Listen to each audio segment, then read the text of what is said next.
Alright guys, some of you have been asking to see how I actually get into the tiny house on wheels. So here's the outer door, which I have a lock on, and this thing swings back, handle comes open, and I pull the outer door open. The outer door is pretty much rotted through and shot. I didn't do much to it from the original, that's why. I have a nail through holding my ladder. We have the steel door, and then you can see some of my work, and all the foaming and stuff that I've done. So let's go in. It's been raining. Here, let me put the camera down for a minute. Let's go in. Where's my keys? Right here. It's been raining for 24 hours, so I'm kind of eager to check to see exactly if we got any water in here after that rubberized coating went on. Alrighty. So now I just crawl inside, guys. Nothing special. Take my shoes off. Well, I better grab a light, because it's kind of still gloomy day, so I think it's probably still going to rain, I would imagine. Should have brought Primo's light back again, but I got my little pen light. Okay, doesn't look like anything's on the plastic. Okay, see this, guys? The bucket is dry. That's one good thing. The stain seems like it didn't go any further. Oh, maybe that stain is still. Well, that rubs right off, I guess. Okay.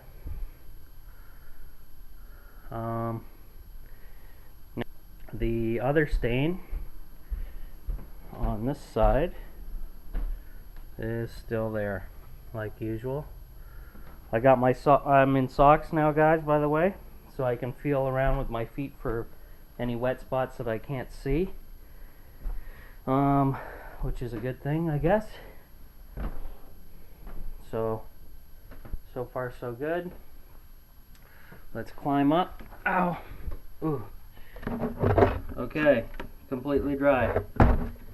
So we know the rubberized canned rubber spray-on stuff works. The rocker panel stuff, I call it, because that's what it is, from the automotive department.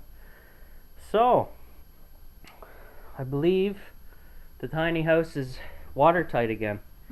This was a pretty big test for me, just because you know, it didn't rain after I sprayed until now, and when it did, it rained for 24 hours. So that's a good thing. So I'm still going to leave the bucket and the sheets and the other bucket. Why? Why not? So I know for 100% sure. If we do get snow on the roof and it piles up, I want to make sure that that's not getting in when it's just piled up there. So that's why the buckets are going to stay. Oh, I should give you a readout of the temperature. Okay, that's new. So inside is 8 and 67% humidity at just about 10 o'clock, and the light went out. So let me grab that torch and I will light this thing up again. It's kind of gloomy out, so it's probably not got enough to do anything. Oh, there we go. So it's not even got a reading for outside or outside humidity, probably because it didn't get enough sun, I'm imagining. But 8 degrees in here, 68% humidity. So there you go. Pretty happy with the results, guys. So I talked to Stu, one of the loyal YouTube followers, and he kind of went into Google Hangouts with me and was showing me spots on the roof that may be problem areas. I pointed out some of that is bird crap, so we had a good laugh after that. But he had some good points on other problem spots, because I do have leftovers of the stuff of the spray. And then if I do spray it up there, if we get a nice day, warm day, to let things dry, then once it's sprayed on, cured, I can roll another layer of that this stuff here, that insulating asphalt crap. I wonder if I can wipe that off with a paper towel. Let me grab one and then do that. Okay, I guess I use that up.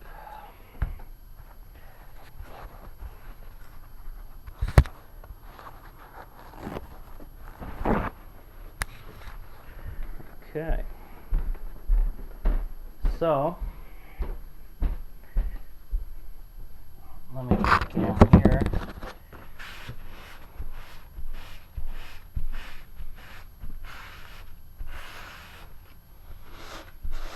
Some of it's wiping off, actually. I may not even need to paint.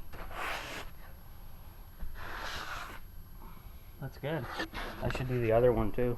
I don't know if that one's still, if that one tacked up yet or not.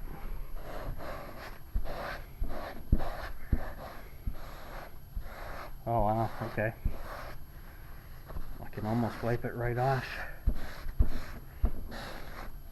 You gotta put a little heavy pressure on there though. That ain't too bad. That's not bad. Okay, so that's what I'm dealing with, guys. Yeah, just kind of trying to clean up around here. So we got the rain, the cleanup. I want to wish a Merry Christmas and Happy New Year to everybody. You probably won't see this video until way after, but that's because my videos are kind of backed up on me, as usual. So it's the way it is. But so far so good at the tiny house, guys, so I can definitely salvage it. I still think with all the with the heavy wind that we had, when it ripped my outer roof off, I think it damaged the seam on both sides of the tiny house. That's why I had leaks here. So it's a good thing I did that edging with the rubberized spray. But anyway, so the tiny house is now watertight. I'm pretty much 100% on that now. So what I really want to do is, if I do get land, like I said, I think the carport for the transport trailer is the option, because I can angle the roof of the carport, I can capture rain off of it, and it'll be same length and maybe a little bit wider than the actual tiny house, and it'll be higher than the tiny house, so that would almost keep the tiny house in shade anyway. And then I can just plumb the water catchment off the first flush into the tiny house, and then also have my solar panels up there. But then again, if I was to move the tiny house, I'd have to tear all that stuff off the carport, put it in here, blah blah blah. But I don't think that would be too bad, since I have all those switches on the solar wall. So we'll see how that goes. And I do it at nighttime anyway. That way there's no chance of getting shocked or anything. But yeah, so far, guys, I think the tiny house is waterproof yet again. That's good. Happy about that, just in time for Christmas. So yeah, that's it for now, guys. Been just busy going to town here. Alright, thanks a lot.